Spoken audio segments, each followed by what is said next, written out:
Hello, and welcome to Dining with Death, where we discuss infamous cases of death and murder that have an element of food to them, and then we cook or sample the food from the case. I'm Stacy Lee. Let's begin. On October 15th, 1985, the usual peace and quiet of Salt Lake City, Utah, was shattered when a desperate conman and genius forger decided that murdering people was a better option for him than having people find out he was a liar and a thief. From a locked room in his home, the same room which he created forgeries so good they fooled the FBI, Mark Hofmann constructed package bombs that would end the lives of two unsuspecting people, injure another, and seriously injure himself in an accidental explosion. These acts would send the city of Salt Lake and the entire Mormon community into chaos and confusion, and create a ripple effect that has lasted decades. Mark Hofmann was a pretty nerdy young Mormon man with a small family who started out claiming he was just a very lucky guy, and then a diligent researcher who kept finding all of these early Mormon historical documents, and before long he was very well respected by Mormon historians and Mormon leaders, some of whom even describe him as a, quote, rock star. Hofmann forged documents like letters that had supposedly been sent between prominent early figures in the Mormon Church. He created other early American history documents as well. But then Hofmann began to forge and produce documents that made the Mormon Church leaders and members who knew about them very uncomfortable and then very upset. Now, for those of you that might not be familiar with this channel or have not watched before, I am from Utah, born and raised, and was born into the Mormon Church. I have since taken a different path, but I always feel like it's only fair to be clear and transparent about my history with Mormonism. Like I said, Hofmann had gained a reputation for his incredible ability to seemingly find these early Mormon historical documents, and he was making a great living selling them to Mormon collectors and historical document collectors. And again, like I said, some of the documents were simply letters between founding members of the Mormon Church and their family members, and others contained historical information. But then Hofmann began to discover/forge some documents of a different nature, and those documents would bring a lot of attention to this man who had many secrets that he did not want uncovered. That attention would turn into a probe, and that probe created pressure that would lead to murder. A lot of you have probably seen the documentary on Netflix called Murder Among the Mormons. Well, I really enjoyed that documentary. I do feel like they kind of only scratched the surface of the importance of the origin story of Mormonism and how that played into what happened here. They definitely touched on the origin story of the founding of the Mormon Church and how Joseph Smith claims that came about. But I don't know that they really gave an insight into why what Mark Hofmann did was so damning and so upsetting to so many Mormons. Now, I don't have 3 hours and a Netflix budget to cover this, but I am going to give you a little bit of an outline of what is called the first vision, the cornerstone of Mormonism, the origin story of how it all started. The origin story of the Mormon Church is that in the 1830s, a boy of 14 years old named Joseph Smith, who grew up in early Vermont and New Hampshire and New York, was interested in religion, and after he visited several churches and prayed, God told him none of the religions were true and he should not join any of them. The story continues that Joseph Smith went into the woods in an area of Palmyra, New York, now called the Sacred Grove, and began to pray. In the years following, Joseph Smith told multiple accounts of what happened in that grove. There are 4 main versions, all written or dictated by Smith in the years 1832, 1835, 1838, and 1842. These accounts include him stating he saw an angel, a pillar of fire that did not consume anything, a multitude of angels, God, and Jesus. The Mormon Church adopted the 1838 version as its official origin story. In this version, Smith records that as he prayed, he was bound by the devil and could not move. A pillar of light appeared over him and released him from being bound. Two personages, as he described them, appeared above him. One stated he was God, and the other was his son, Jesus. Now, this is quite a fantastical story, and one that the Mormon Church and its members hold very dear to them. Everything they believe is based on this event that Joseph Smith stated led to how he received instruction from God to start the one and only true church, bringing the full gospel that had existed on the earth when Jesus was alive back to the earth because it had since been lost. Now, of course, there is a lot more to this story, but the short version is that God told Joseph Smith that there were golden plates hidden in the hills, and he was instructed to find them and translate the ancient words on them to create a new book from God that was just as important as the Bible. When I was Mormon, I was taught that Joseph was given, through divine intervention, a device called the Urim and Thummim that would help him translate the ancient language that appeared on the golden plates. Now, that seems to have changed a little bit because records have been uncovered that prove Smith also claimed he had a glowing stone on which words would appear. These stones in early America folklore were known as seer stones. Joseph Smith said he would place the stone in the bottom of a stovepipe hat, and the stone would glow and show him the words that were to be written as part of the new book, which became the Book of Mormon. He then dictated the words that appeared on the stone to a scribe who wrote down everything he said. I researched the Mormon Church's website, and they now appear to be using the terms Urim and Thummim and seer stones kind of interchangeably. And it seems the drawings and pictures that I'm familiar with of what the Urim and Thummim were said to look like are not being used anymore. But it is a firm belief in Mormonism that these were the instruments used to translate the golden plates into English. I think some of you that are familiar with early American folklore will be familiar with some of these terms. But in Mormonism, this is a very sacred and very important story. The story of the first vision and the story of how Joseph found the golden plates and translated them is not something that is up for debate in Mormonism. For them, it is the truth. Their entire faith is based on this story, and when you are Mormon, your entire life is based on your faith. So this story is the cornerstone of their faith, and therefore it is the cornerstone of their lives. I hope me explaining that a little more thoroughly and clearly helps someone that's watching this understand why what Mark Hofmann did was so unsettling and so disruptive in Mormonism. Like I said earlier, Hofmann created a lot of early Mormon and early American historical documents. But for the Mormons, the most upsetting and controversial document Hofmann claimed to have discovered came to be known as the Salamander letter. I actually remember it being called the White Salamander letter. In it, a Mormon man close to Joseph Smith named Martin Harris writes that when Joseph Smith went to dig up the golden plates, a white salamander appeared out of the earth that transformed itself into a spirit who told Joseph Smith that he could not have the golden plates unless his brother, Alvin Smith, was also present. Now, Alvin was dead, so that created a problem because obviously a spirit would have known that. But knowing what I described early in the video about the importance of the origin story, you can see just how upsetting and terrible this document would be to many Mormons as it went, to great extent, in opposition to the very sacred and long-told origin story of their church. It contained information they had never heard, and it painted Smith in an unfavorable light with an even more fantastical version of the story they were familiar with. The church leaders and prominent Mormon members who knew about this letter were not happy about it, and plans were quickly made to acquire the document and examine it. It's important that I point out that earlier in the 1980s, the leaders of the Mormon Church had acquired some other early Mormon documents that were real and suppressed them because they also showed the church in an unfavorable light. It is no secret that the church does not share all of its early historical documents that it has in its possession. Hofmann was aware of this and planned to make a lot of money off the church by forging documents that would contain unfavorable information in them. He knew the church would want to buy them and would pay a high price.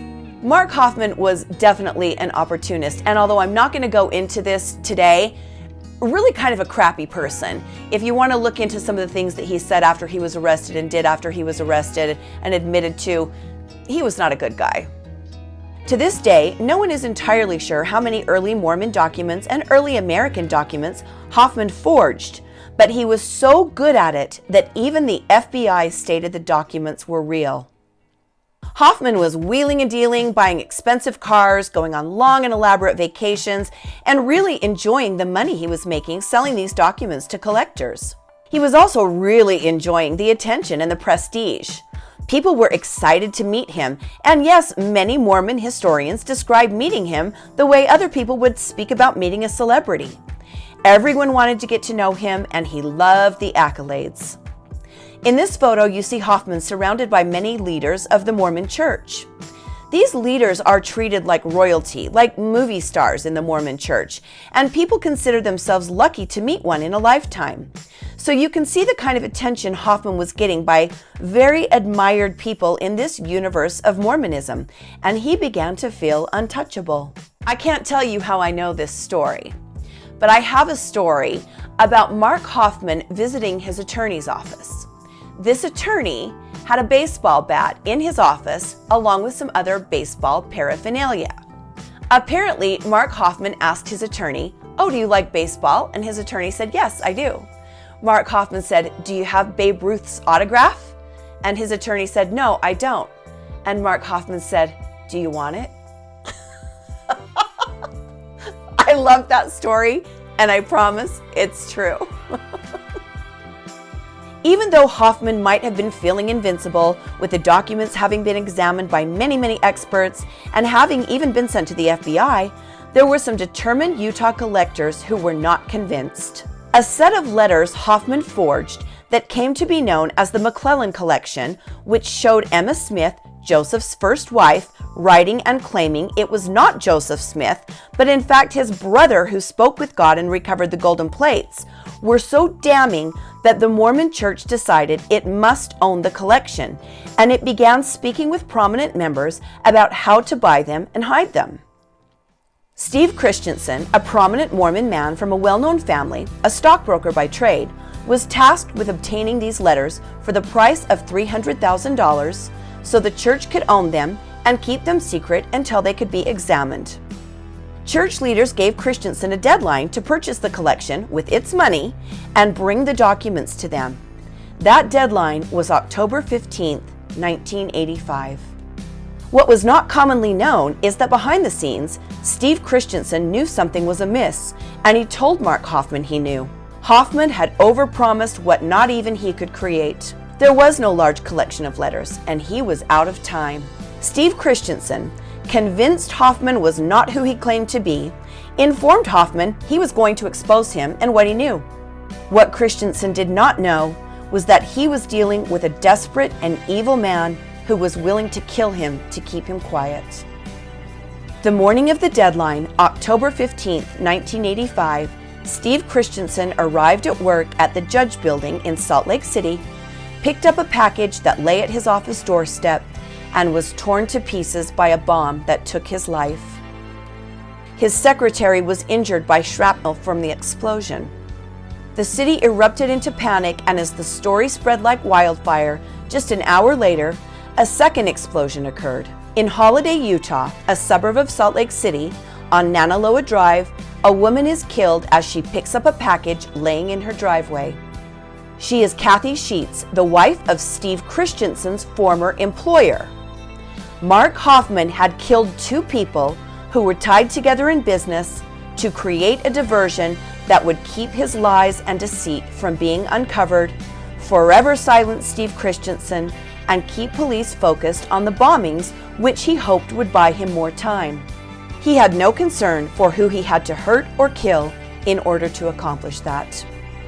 Within hours, people who were aware of the Salamander letters' existence and the Mlelen Collection's existence, and Steve Christensen's involvement with those documents, informed police that they felt the bombings had something to do with the documents. These same people began calling Mark Hofmann, telling him to take his family and go into hiding because there was a madman on the loose. They had no idea they were talking to that man. The deadline the church leaders had set for Hofmann and Christensen to deliver the Mlelen Collection to them came at 2 o'clock on the afternoon of the bombings. Mark Hofmann did not show up to the meeting. The day after the missed meeting, Mark Hofmann's blue Toyota MR2 exploded in downtown Salt Lake City next to the mall I grew up visiting as a kid called Crossroads Plaza. Hofmann was inside the car. He was not killed, but was severely injured. I have a lifelong friend named Nikki Entz Moore who has a first-hand account of this event, and I'm going to play you the clip that she so generously shared with me now. I remember very clearly the day that Mark Hofmann was injured when a bomb went off in his car. It was parked in or near the parking lot of the Deseret Gym in downtown Salt Lake City. I worked in downtown Salt Lake City, and I have to say I was scared. I was already on edge because the day before, 2 other bombs had gone off. 2 people had died. A lot of people were speculating that maybe one of these intended victims was perhaps one of the general authorities of the LDS Church. It was common knowledge that the church owned that gym and that many of the authorities there had memberships and exercised there regularly. Roughly about the time that Mark would have gone home from the hospital to recover from his injuries from the bomb blast, I moved to a new apartment out in the Mill Creek area. I moved in and started to attend the ward there. And on the 2nd or 3rd week, I discovered that I had moved into Mark Hofmann's ward. Came as a bit of a shock to me because it was a huge story, a huge case that was going on, and everyone was talking about it. He had quite a reputation, I came to learn, of being very smart, very intelligent, very well-read, and quite a talented teacher. And I think most of the ward members believed in his innocence, and at that time he was telling everyone that he was innocent. I thought they were a cute little Mormon family. I thought their children were adorable. You know, when they interview people at the scene of a crime and there's always the neighbor that says, "Oh my gosh, I can't believe this. I never would have dreamed this person's capable of doing this," or "They just seem so nice and so normal." I think the whole ward probably would have said that about Mark. I mean, I think everyone believed him that he was innocent for quite a while. It seems scary to me that I could go to that church every Sunday and sit comfortably in that chapel with that congregation of people who he had deceived. These people believed him.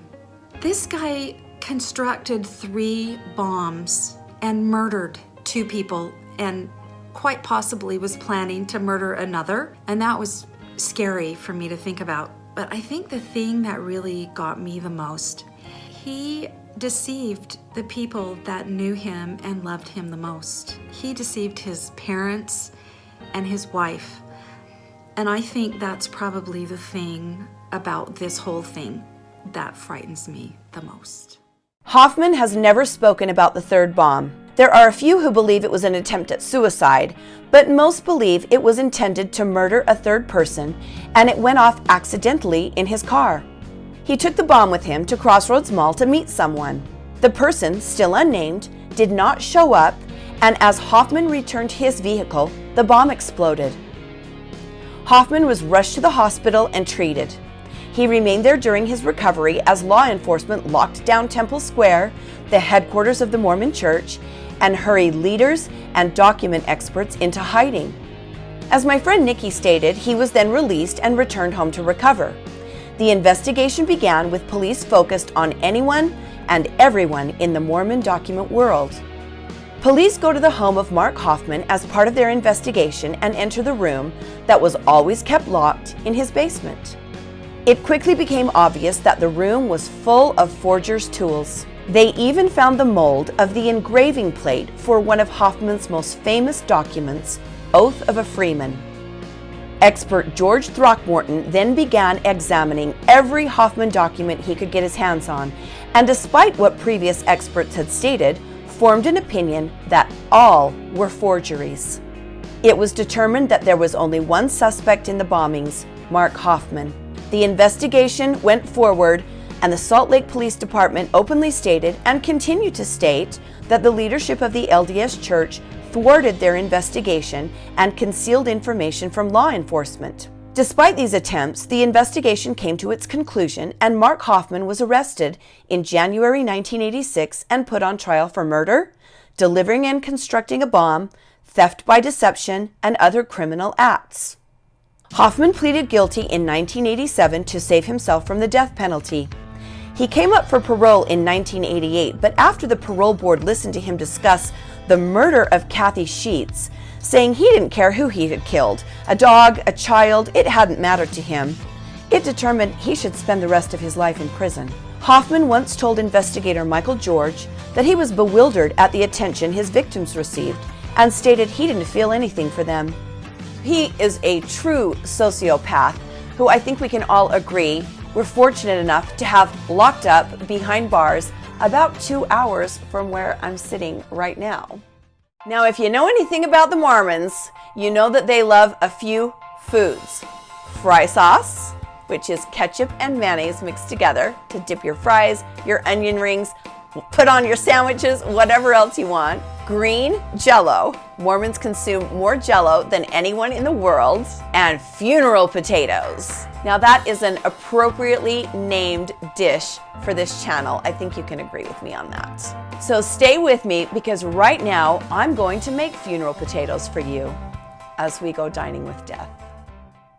We are ready to cook, but first I'm going to give you a little bit of an explanation on the name of funeral potatoes.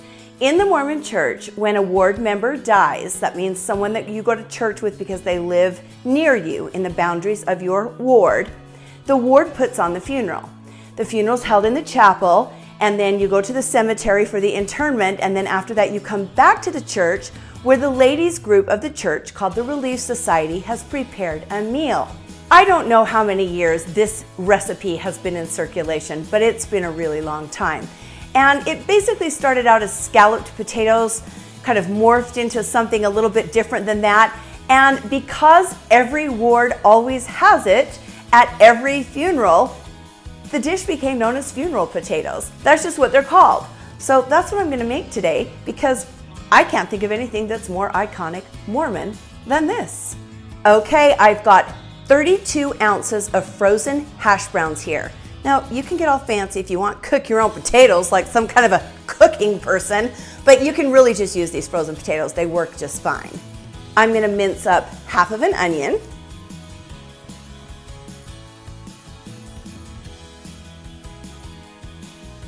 I'm going to add the onion to the hash browns. I'm going to season all of this heavily with salt and pepper. And you know me, when I say season, I don't mean sprinkle, I mean season. Whenever you season a main ingredient that is also something a little dry especially, you want to make sure you do that before you add all the sauces. You don't want to put the seasoning on after all the sauces are already in there. You want them to really stick to that main driest ingredient. Same goes for when you make macaroni and cheese. Season the macaroni after the butter goes on so the seasonings stick to the macaroni. Now this is where it gets a little 1950s. My mom was really thrilled to learn that her very favorite cooking personality, the pioneer woman, had her own version of Mormon funeral potatoes after she heard about them. She says she makes her own white sauce. I don't really know what that white sauce is. We use cream of chicken soup and sour cream. 2 cans of cream of chicken soup. It's been a while since I've made anything with cream of chicken soup, I'm not gonna lie. Not saying there's anything wrong with it, you know. You do whatever works for you. 2 cans of cream of chicken soup. 2 cups of sour cream. You're gonna stir that up really well. Coat all the potato. We are now gonna take 2 cups of shredded cheddar cheese and incorporate those into our potato mix.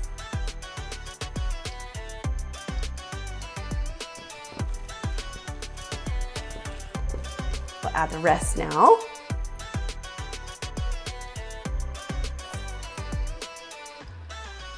I'm gonna drizzle about a half a stick of melted butter in here because why not?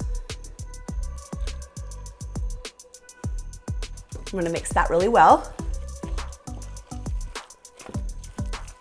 And now we're gonna take this mixture and press it into a 9x13 pan. It's like Play-Doh. Okay, look at that. Now, there are people that will just top this with cheese and put it in the oven. But if you're really making true to life Mormon funeral potatoes, it has to have toppings. What are the toppings? Well, it depends on who you ask. Get ready for this. Some people top the whole thing with crushed up potato chips. Others top it with crushed up Ritz crackers that have been tossed in a little melted butter. There's more. Some people top it in crushed up corn flakes that have also got a little butter on them. So which am I gonna use? You know I'm gonna use all three. We gotta try them all, right? I'm gonna start with the potato chips. I'm gonna divide my pan into thirds. We'll put the potato chips down the middle because the other two are a little more similar in color.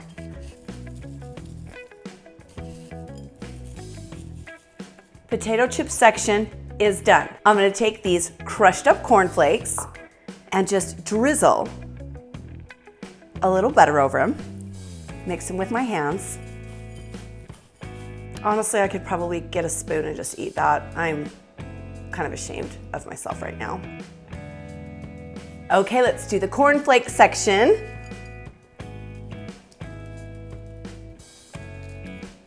Don't watch.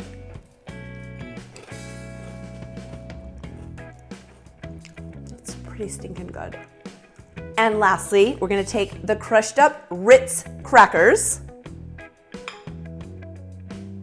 and toss them in melted butter.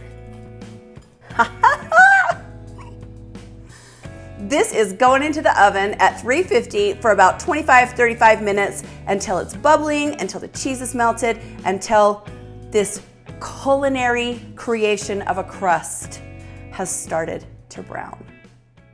Look at that. Now, it's not the normal, usual version of funeral potatoes because of the three stripes. You know, we had to try all the toppings here, but it's the same animal. We're gonna try each little section here. This is the section with the Ritz crackers tossed in butter on it. Of course, we've got the potato chips. I'd say the potato chips are the least common. You definitely see the corn flakes and the Ritz crackers more often than you see the potato chips. And then finally, the corn flakes. Were you worried they were gonna be soupy with all that chicken soup, cream of chicken soup and sour cream? It gets absorbed and they're really quite firm. Okay, let's try the Ritz crackers first.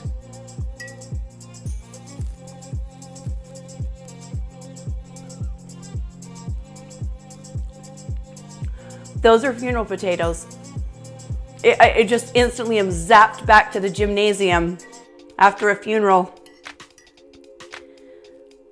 Little kids running around and maybe somebody playing the piano.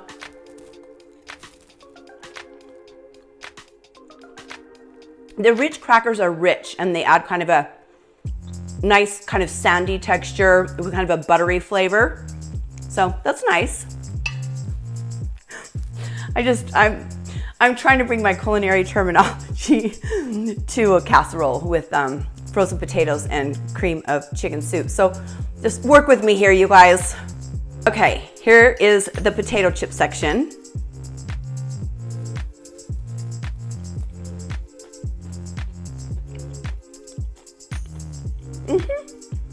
It's surprising how much that little bit of onion really permeates everything.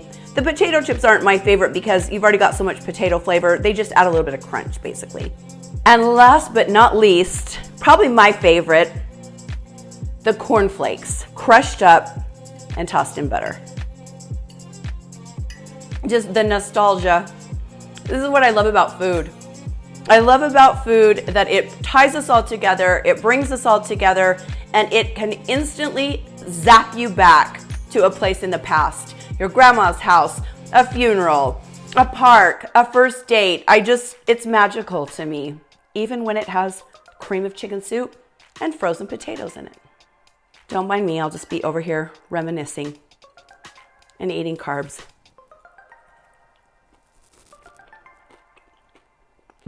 Thank you for joining me today on Dining with Death.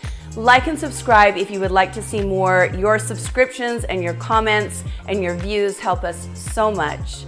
Stay safe and be kind to each other, and I'll see you next time on Dining with Death.